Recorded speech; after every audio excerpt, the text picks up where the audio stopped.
제가 한번 기도하겠습니다.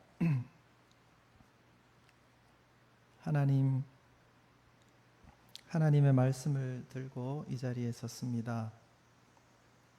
하나님 예전에 스가랴 선지자에게 하셨던 말씀을 저희들이 다시 한번 깊이 묵상하며 하나님이 저희들에게 주시는 교훈이 무엇인지 살펴보고자 합니다.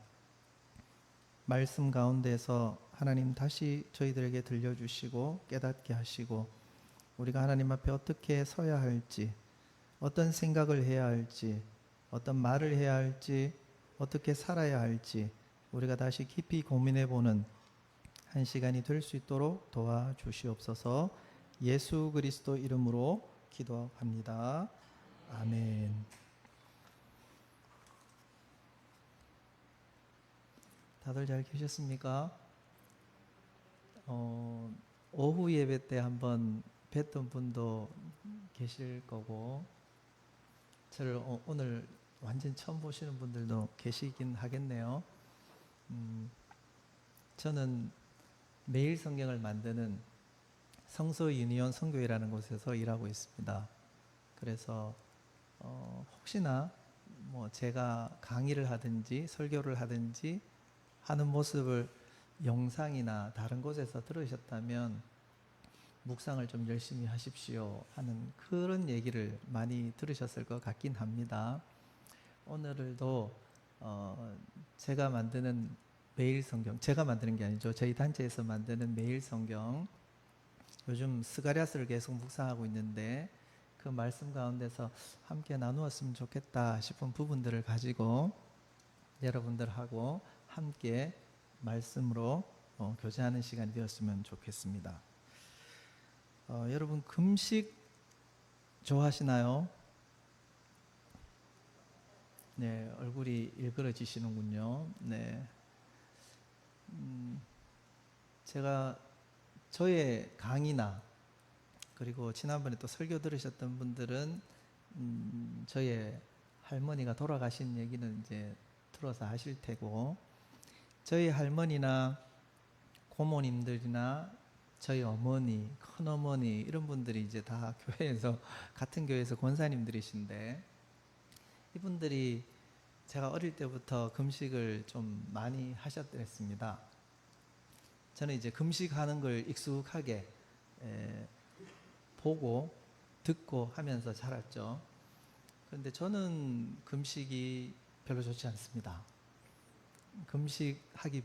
금식하면서 기도하기보다는 그냥 시간 맞춰서 기도하고 또 많이 답답하면 오래 기도하고 이런 거는 잘 하는데 굶으면서 하나님께 나아가서 기도하는 건 좀 잘 안 되는 것 같아요. 여러분들은 어떠신지 모르겠는데 오늘 우리가 스가랴서 말씀 가운데서 이렇게 살펴보니까 금식에 대한 이야기들이 나오고 있죠. 금식에 대한 이야기를 하면서 하나님의 뜻을 구하고 하나님 앞에서 어떻게 우리가 서야 합니까? 라고 질문하는 내용과 하나님의 거기에 대해서 되묻는 그 내용들이 오늘 같이 살펴봐야 될 그런 부분이기도 합니다. 그러면 왜 이런 얘기들이 나오고 있는지 우리가 역사적인 배경들을 또 조금 알아야 되긴 하겠죠. 오늘 우리가 1절 말씀을 이렇게 읽었습니다. 다리오 왕 제4년 9째 달 곧 기슬루엘 4일에 여호와의 말씀이 스가랴에게 임하니라. 다리오 왕 4년 9월 4일, 우리 역사적인 날짜로 보면 주전 518년 12월 7일이 이날이었습니다. 예루살렘이 멸망한 것이 주전 587년 즈음입니다. 예레미야 선지자가 70년 지나면 다시 돌아오겠다라고 했는 그 날이 얼마 남지 않은 그때에 하나님께서 스가랴 선지자에게 지금 계속해서 말씀하고 계신 중에 이 내용이 지금 나오고 있는 겁니다. 성전을 재건하기를 시작했습니다. 포로로 끌려갔다가 돌아온 이스라엘 백성들이 성전을 막 재건하고 있었습니다. 그런데 중단되었습니다. 그런데 다시 성전을 재건해야 한다라고 하나님께서 벌써 앞에 8번의 환상을 보여주시면서 학개 선지자, 스가랴 선지자를 중심으로 계속해서 성전 재건에 대한 얘기들을 했었습니다. 그리고 이제 다시 성전 재건해서 성전 재건이 완성되는 때가 다리오 왕 6년 때입니다. 그러니까 지금 다리오 왕 4년인데 70년이 차기 몇 년 전입니다. 그리고 성전 재건도 이제 곧 다가올 겁니다. 성전 재건을 다시 해야 되는데 성전 재건이 요 말씀을 하고 난 다음에 2년 이후에 성전이 재건이 되는 겁니다. 그러니 예레미야 선지자를 통해서 70년 후면 너희들이 다시 포로로 끌려갔던 곳에서 다시 돌아오게 되겠다 했던 그 날이 되는 겁니다. 벌써 일부는 돌아와 있습니다. 그럼에도 불구하고 그 말씀을 기다리는 중에 이 질문이 이제 나오는 거죠.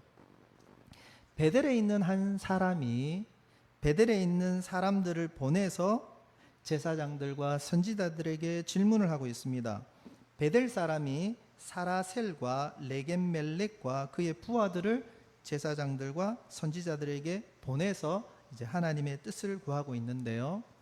베델은 어떤 지역이냐 하면 예전에 야곱이 형 에서를 피해서 부엘세바에, 지금 이 한국 지형으로 본다면 저기 밑에 남쪽에 남해 아니면은 뭐 여수 이쪽에 있던 사람이 저 북쪽에 백두산 있는 쪽으로 가기 위해서 중간 한 개성 요쯤에 와 있는 그 지역이 지금 베델인데, 이스라엘 땅을 봤을 때 그렇다는 겁니다. 이 베델 지역에 야곱이 형 에서를 피해서 도망해서 가고 있는 중이었습니다. 장자권을 빼앗았잖아요, 속여서. 그래서 형 에서가 화가 엄청 났습니다. 야곱이 도망갔습니다. 외갓집으로 도망가고 있는 중인 거죠. 그 도망가다 말고 밤이 되니까 자야 되잖아요. 돌베개를 베고 잤습니다. 그런데 그 꿈에 천사가 사다리를 타고 오르락 내리락 하는 꿈을 꾸었죠. 그 꿈을 다 꾸고 난 다음에 아침에 일어나서 오호라, 여기가 하나님의 집이구나, 여기는 하늘의 문이다 라고 하면서 베델이라고 이름을 지었는데, 그 베델에 있는 한 사람이 사람들을 보내서 제사장과 선지자들에게 하나님의 뜻을 지금 구하고 있는 겁니다.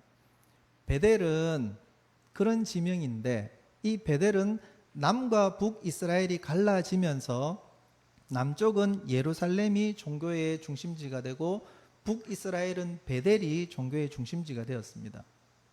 그러니 나름대로 베델이 상당히 중요한 위치에 있는 곳이죠. 나라가 북이스라엘과 남유다가 다 망하고 아무것도 없는 폐허가 되었음에도 불구하고 남유다의 예루살렘과 북이스라엘의 베델은 여전히 종교적으로 중요한 위치에 있는 거죠. 거기에 남아 있었던 사람들이 종교적으로 중요한 역할들을 했는데, 그 베델에 있던 사람들 중에서 이렇게 사람을 보내서 제사장과 선지자들에게 질문을 하고 있는 겁니다. 나름대로 종교적인 종교성을 가지고 있는, 종교적으로 열심을 가지고 있는 사람들이 남유다의 예루살렘을 재건하고 있는 이 가운데에서 제사장과 선지자들에게 묻기 위해서 온 겁니다. 이들이 이런 질문을 합니다. 여러분들 3절 한번 보시겠습니까? 성경을 펴십시오. 그리고 같이 한번 보죠. 3절 같이 한번 읽겠습니다. 시작. 만군의 여호와의 전에 있는 제사장들과 선지자들에게 물어 이르되, 내가 여러 해 동안 행한 대로 5월 중에 울며 근신하리이까? 이 베델 쪽에 있던 사람들이 남쪽 유다의 예루살렘 재건하는 가운데에서 제사장들과 선지자들에게 와서 이렇게 묻는 겁니다. 내가 여러 해 동안 행한 대로 5월 중에 울며 근신해야 되겠습니까? 5월에 금식하면서 애통해하면서 슬퍼하면서 근신한다는 말은 금식하면서 그렇게 종교적 행위를 한다는 것입니다. 그것을 계속해서 해야 되겠습니까? 라는 그 질문들을 하고 있는 겁니다. 베델에 있는 사람들이 아마도 종교적으로 열심을 내고 있는 사람들이라는 것을 이미 알 수 있겠죠. 금식에 익숙한 사람들이지 않습니까? 5월에 행한 금식에 대해서 지금 얘기를 하고 있습니다. 그런데 밑에 조금만 더 내려와서 보면 5절에 이런 말씀이 있죠. 여러분들 5절도 한번 보십시오. 5절도 같이 한번 읽어볼까요? 시작.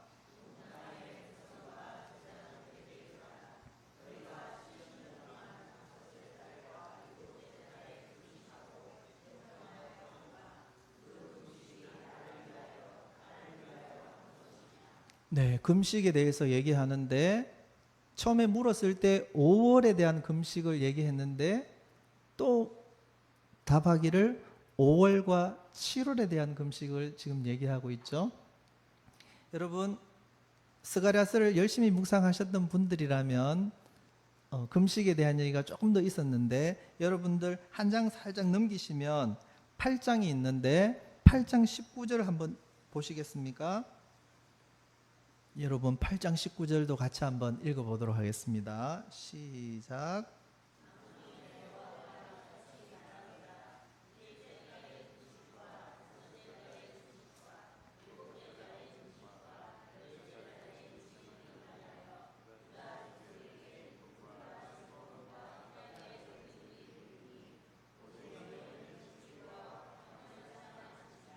아멘. 여기는 또 네 번에 대한 금식이 나오죠. 넷째 달의 금식과 다섯째 달의 금식과 일곱째 달의 금식과 열째 달의 금식이 변하여 하면서 금식이 네 번 있었다는 얘기를 하고 있죠. 이스라엘 백성들은 바벨론에게 완전히 나라가 망한 이후에 정말 이 네 번의 금식은 중요하다라고 하면서 금식을 네 번 했습니다. 4월에, 5월에, 7월에, 11월에. 그러면 4월에는 왜 금식을 했느냐? 예루살렘이 함락된 날이 4월에 있었습니다. 그럼 5월에는 왜 했느냐? 성전이 파괴된 날이 5월에 있었습니다. 7월은 그러면 왜 금식을 했느냐? 그달리아라는 총독이 암살된 날이었습니다. 바벨론에 의해서 이스라엘이 남유다가 다 망했습니다. 왕족들이 다 없어졌죠. 그런데 이 바벨론에서 왕족 중에 총독 하나를 세워서 그래도 남은 사람들을 통치하도록 살려두었던 게 그달리아였습니다. 그런데 반란이 일어나서 그달리아도 죽죠. 그리고 난 다음에 나라가 완전히 망하게 됐습니다. 그래서 7월이 금식하는 날 중에 한 날로 정해졌습니다. 10월에는 어떤 날이 있습니까? 예루살렘이 포위된 날이 10월에 있었던 겁니다. 성전이 예루살렘이 포위되고 예루살렘이 파괴되고 성전이 파괴되고 그달리아가 총독이 죽음을 맞아서 완전히 나라가 진멸하는 그런 것을 경험하면서 그 하루 그 한 달 한 달에 있던 그 날들을 기억하면서 슬퍼하면서 애통하면서 우리가 나라가 완전히 망했구나 하면서 이제 금식을 했다는 겁니다. 종교성을 가지고 있는 이분들이기 때문에 하나님께 정말 자기들의 마음을 다 열어서 금식을 했을 겁니다. 그런데 이 금식이 어떤 금식이어야 하는지를 다시 한번 잘 생각을 해 봐야 되는 거죠. 여러분, 금식 왜 합니까? 저는 배가 잘 고픈 관계로 금식을 잘 하지 않습니다. 그런데 금식을 자주 하셨던 분들이 여기 있으실 것 같아요. 저도 금식 어쩌다가 한 번씩 하긴 합니다. 금식을 왜 합니까? 하나님께 자기 뜻을 전달해서 하나님이 굴복할 수 있도록 하는 게 금식이 아니잖아요. 금식은 내 생각을 하나님의 뜻에 굴복하기 위해서 먹는 것도 끊는 날이 금식이잖아요. 반대로 생각하면 절대로 안 되죠. 내가 굶으면서까지 하나님의 뜻을 꺾으리라 하면서 금식하시는 분들이 더러 있던데 그렇게 금식하면 안 되잖아요. 금식은 내가 굶으면서 곡기를 끊으면서 먹는 것을 참으면서 내 육신을 쳐서 하나님의 뜻에 나 자신을 복종해 가는 것이 금식인데, 그 금식을 이렇게 4번이나 했다는 겁니다. 애통해하면서 막 슬퍼하면서. 아마 처음에 시작할 때는 이들이 정말로 하나님께, 하나님 우리가 왜 이렇게 진멸당해야 합니까? 멸망당해야 합니까? 왜 망해야 합니까? 라고 하면서 하나님께 하나님 우리가 뭘 잘못했습니까? 라고 나아가서 회개하는 마음으로 그렇게 열심히 기도했을 겁니다. 근데 시간이 지났죠. 이제 70년이 차가고 있죠. 성전이 재건되는 모습이 이제 보입니다. 성전 다시 재건하라 하니까 다시 이제 재건하면서 옛 성전하고는 비교가 안 될 정도로 초라하지만 그럼에도 불구하고 이제 성전이 곧 재건이 될 겁니다. 그러다 보니 이 베델에 있던 사람들이 와서 제사장들과 선지자들에게 묻는데, 우리가 금식을 이제까지 계속 했는데 이거 계속 해야 됩니까? 언제까지 해야 됩니까? 이제 70년 다 돼 가는데, 성전 재건도 이제 곧 끝날 텐데 계속 금식해야 될까요? 이렇게 묻고 있는 거죠. 하나님은 그 마음을 보시지 않겠습니까? 금식하는 자세를 보지 않겠습니까? 형식이 중요하지 않지 않겠습니까? 물론 형식과 밖에 드러나는 외형들도 중요할 때가 있습니다. 그런데 그 속마음이 참 중요하죠. 정말 하나님 앞에 엎드려서 하나님께서 그 뜻을 이루어 주시고 하나님의 뜻에 우리의 뜻을 맞추어가는, 그래서 순복하는, 순종하는 그런 모습들을 계속 만들어가는 그런 기도와 금식과 예배와 찬양을 하나님께서는 바라실 텐데, 시간이 자꾸 지나면서 이제 70년이 다가오고 이제 성전 재건도 어느 정도 될 것 같은 그런 상황들이 오니까 하나님 계속 금식해야 할까요?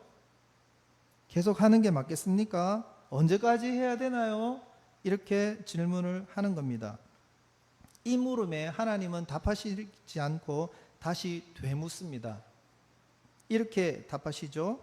그 금식이 나를 위하여 한 것이냐? 너희가 먹고 마실 때에 그것은 너희를 위하여 먹고 너희를 위하여 마시는 것이 아니냐? 라면서 되묻고 있는 겁니다. 원어를 약간 직역하면 이렇습니다. 하촘, 참투니 이렇게 말씀을 하십니다. 하촘, 촘이라는 말은 금식하다는 겁니다. 하는 의문사입니다. 하촘, 금식했니? 정말로 금식을 했니? 이렇게 묻는 겁니다. 금식했는지 안 했는지를 묻는 것 같잖아요. 그런데 뒤에 참투니라는 이 단어가 붙으면 이 금식을 나를 위해서 한 것이니? 라고 이런 질문이 되는 겁니다. 너 금식했니? 그런데 나를 위해서 했니? 라는 이 질문으로 하나님께서 다시 되묻는 겁니다. 그래, 너희들 열심히 금식했구나. 금식하는 형식을 봤다. 너희들 금식하는 모습을 봤어. 그런데 그 금식이 나를 위한 것이었니?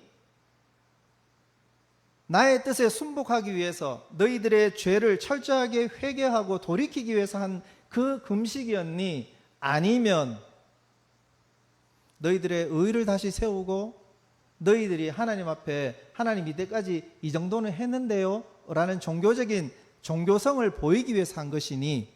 라고 되묻고 있는 것이죠. 여러분, 우리가 하나님께 나와서 금식도 하고 기도도 하고 예배도 하고 말씀도 읽고 찬양도 드리고 우리의 열심도 내고 봉사도 하는데 누구를 위한 것입니까? 혹시 나를 위한 것은 아닌지 생각해 봐야 되는 거죠. 나의 무언가를 내세우기 위해서,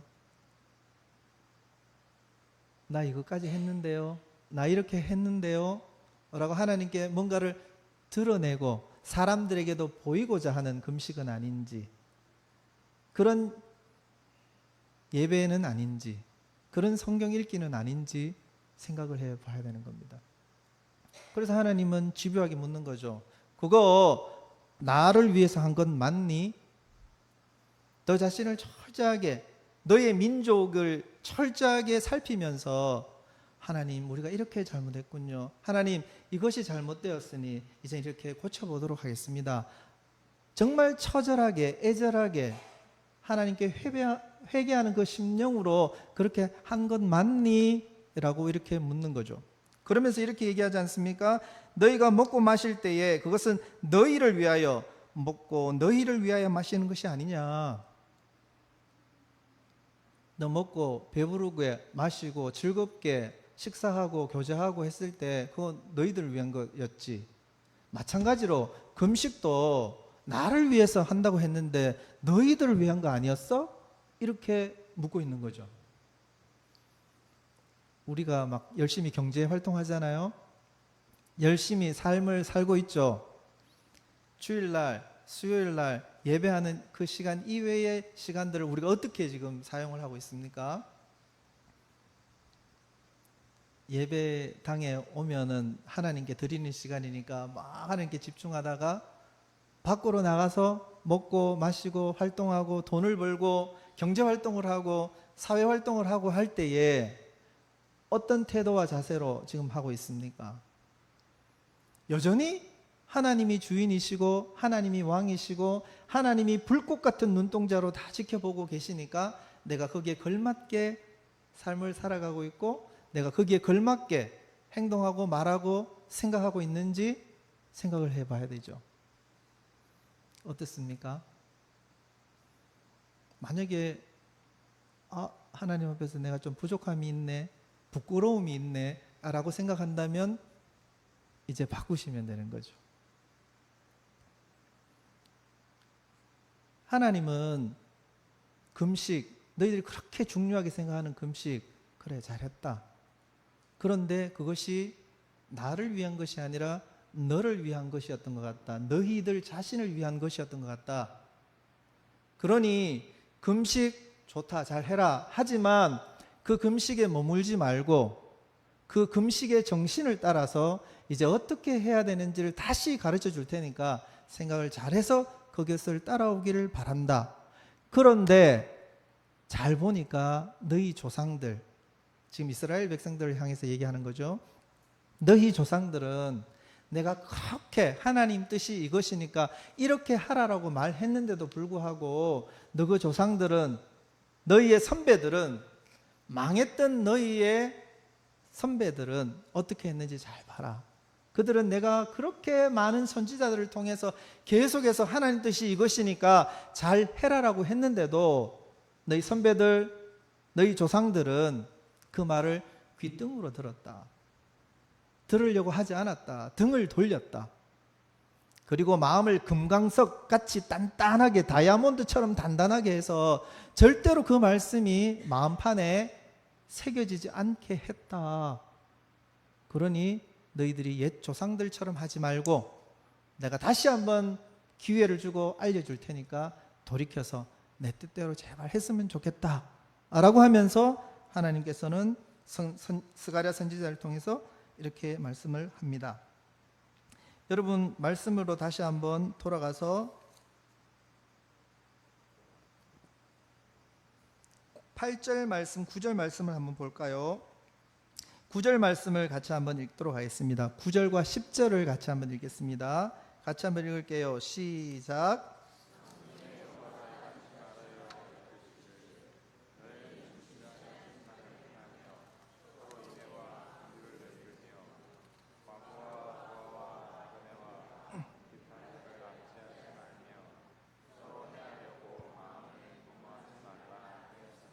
네, 하나님께서는 다시 한번 스가랴 선지자를 통해서 이스라엘 백성들에게 이렇게 얘기를 하는 겁니다.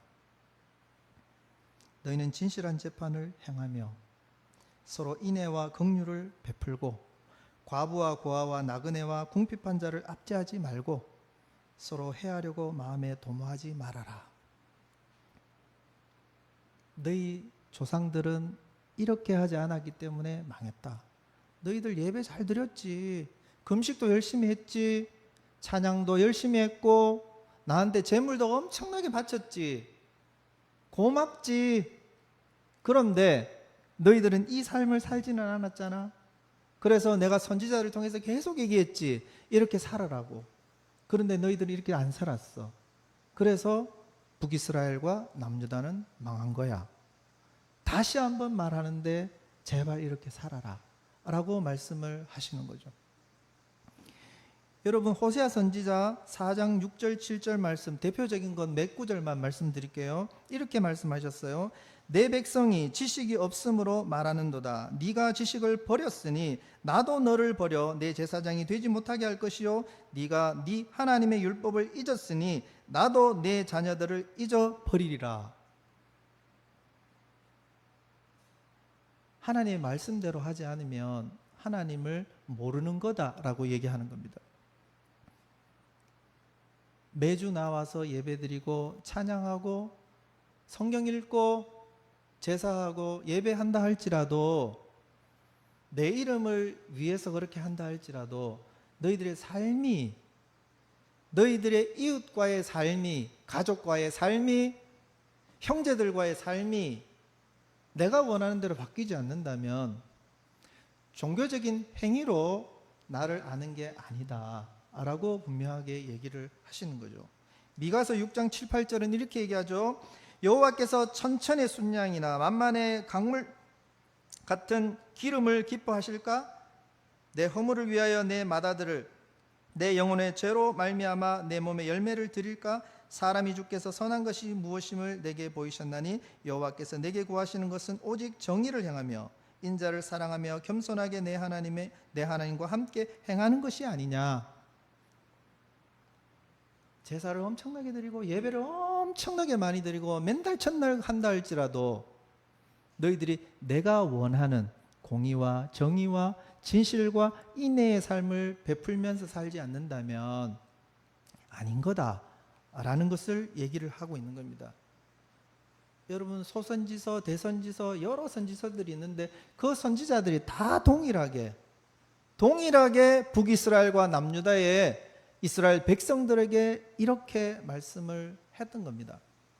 그리고 스가랴 선지자에게 다시 한번 성전 재건하고 있는 이 이스라엘 백성들이 금식에 대해서 얘기를 하자 다시 또 얘기를 하면서 너희는 삶을 바르게 살아야 된다 라고 다시 한번 얘기를 하는 거죠.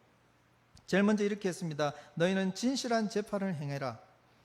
우리는 재판장들이 아니니까 진실한 재판 할 자격이 없을 수도 있죠. 그러나 우리는 다양한 곳에서 여러 가지 판단을 하기는 합니다. 가정 안에서, 직장에서, 사회 속에서, 친구들 앞에서, 그리고 심지어 교회 공동체 안에서 여러 가지 판단들을 하죠. 그 판단들을 할 때에 어떻게 판단합니까?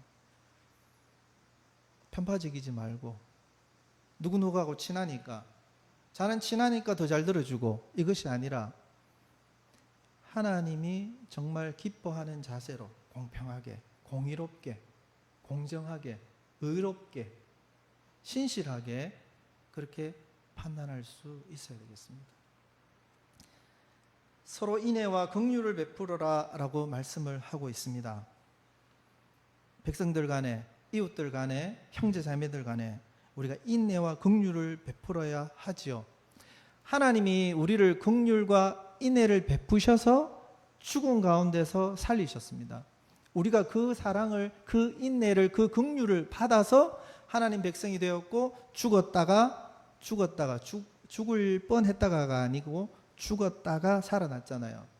그러면 죽었다가 살아났으니, 긍휼로, 인애로 죽었다가 살아났으니 우리도 마땅히 긍휼과 인애를 베풀어야 하죠.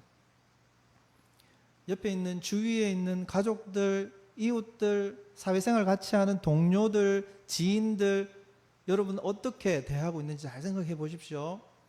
우리 속에 인애와 사랑과 긍휼과 자비와 겸손이 충만하셔야 됩니다. 옆에 지나가는 사람들에게도 그래야 됩니다. 그런 삶의 모습인지 내 마음 상태가 그런지 잘 생각해 보십시오. 여러분 운전할 때 어떻게 하고 있는지 잘 생각해 보십시오.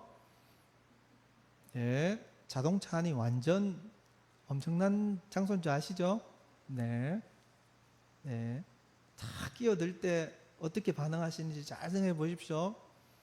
아, 목사님, 그거는 다른 세상이 아니겠습니까? 아닙니다. 우리가 살고 있는 세상입니다. 잘 생각하십시오. 뿐만 아니라 우리가 가는 공간, 순간순간마다에서 어떤 마음 상태인지를 잘 생각해 보십시오. 성령으로 우리를 채우셔야 됩니다. 말씀으로 그리고 채우셔야 됩니다. 들었던 이 말씀과 성령이 깨닫게 하시는 그것에 따라서 우리가 화를 내는지 분노하는지 막 판단하고 정죄하는지 아니면 인애가 풍성한지 긍휼이 풍성한지 사랑과 자비가 내 속에서 자연스럽게 흘러나오는지 생각하셔야 됩니다. 인애와 긍휼과 자비가 풍성해야 됩니다. 과부와 고아와 나그네와 가난한 자를 압제하지 말라고 했습니다. 바꾸어 말하면 이런 분들을 더 사랑하고 격려하고 돌보고 필요하면 채우고 그들에게 나누고 그들을 세우는 데에 내 마음과 시간과 에너지를 쓰고 있는지를 생각을 해보셔야 되죠. 주위에 힘들어 하시는 분들이 많이 있을 수 있죠. 외로운 분들이 있죠. 도와야 되죠. 누군가 돕겠지. 나보고 하라는 건데 누군가 돕겠지 하시면 안 되죠. 내가 할 수 있는 만큼, 아니 내가 할 수 있는 것보다 더 많이 주위를 살펴서 돌봐야 됩니다. 약자들을 잘 돌봐야 됩니다. 내가 약자면 나도 잘 돌보십시오. 그리고 나보다 더 약한 사람들, 나와 비슷한 사람들 있잖아요. 그러면 그분들을 도우셔야 되죠. 외로운 분들, 힘들어하는 분들,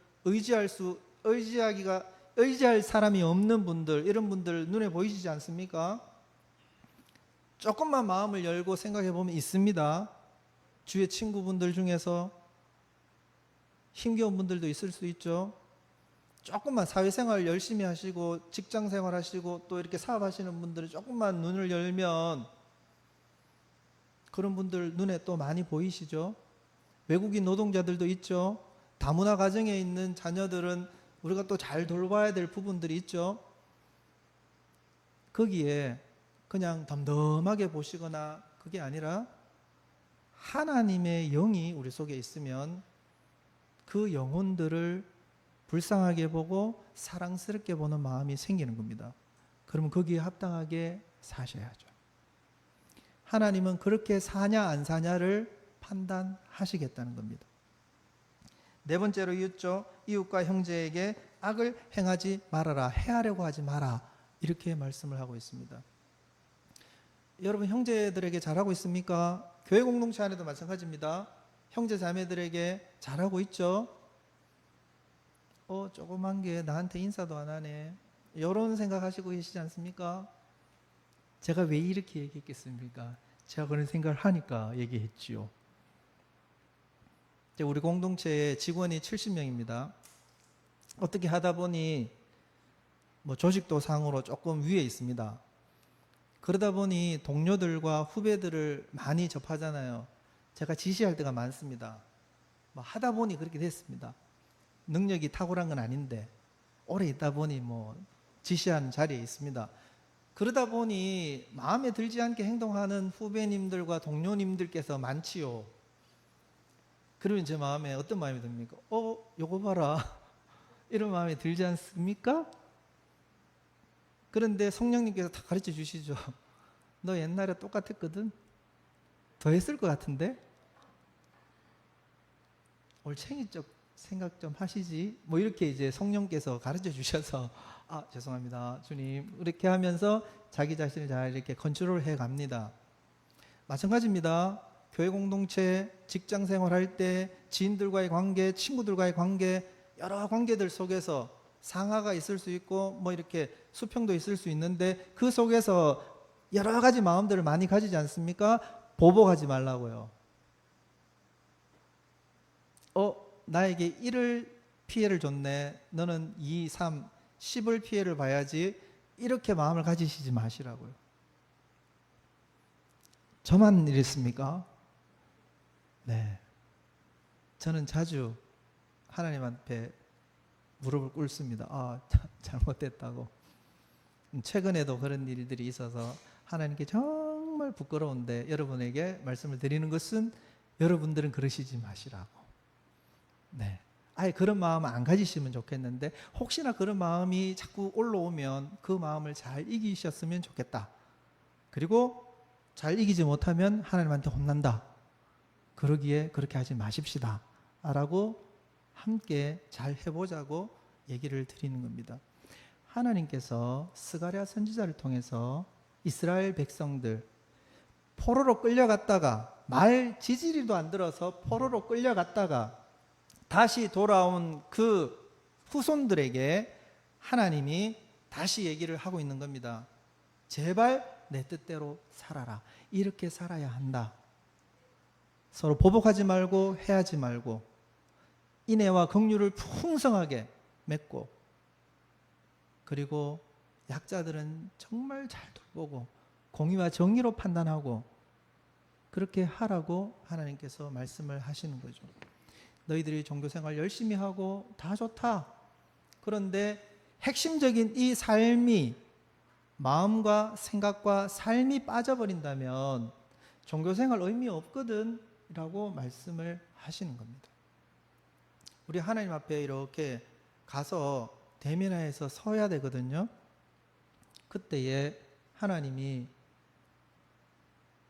우리를 보면서 활짝 웃으셔야 되잖아요. 그런데 하면서 이렇게 보시게 되면 정말 부끄럽지 않겠습니까? 우리의 모습이 하나님 앞에 섰을 때 우리도 기쁘고 하나님도 정말 환하게 웃으시는 그런 우리 모두가 되었으면 참 좋겠습니다. 오늘 본문 말씀을 계속 읽다 보면 뒤에 가면 하나님이 다시 회복시키실 거다라고 하면서 이방에 있는 나라들이 너희들 치맛자락 붙들고 나도 하나님 백성 되게 해줘, 나도 하나님 백성 되게 해줘 라고 하는 일이 생길 거다라고 말하고 있죠. 우리의 모습을 보면서 주위에 있는 여러 사람들이, 친구들이, 동료들이, 직원들이, 같이 일하는 사람들이 야, 너 보니까 나도 예수 믿고 싶어, 너 보니까 나도 하나님 백성 되고 싶은데 라고 하면서 치맛자락 붙들고 야, 나도 교회 데려가가지고 라고 하는 그런 소리를 들을 수 있는 우리가 되어야 되지 않겠습니까? 그렇게 되기 위해서, 아니 그렇게 되기를 바라며 하나님께서 정말 기뻐하는 그런 모습으로 우리가 나아갈 수 있기를 간절히 바랍니다. 같이 한번 기도하겠습니다.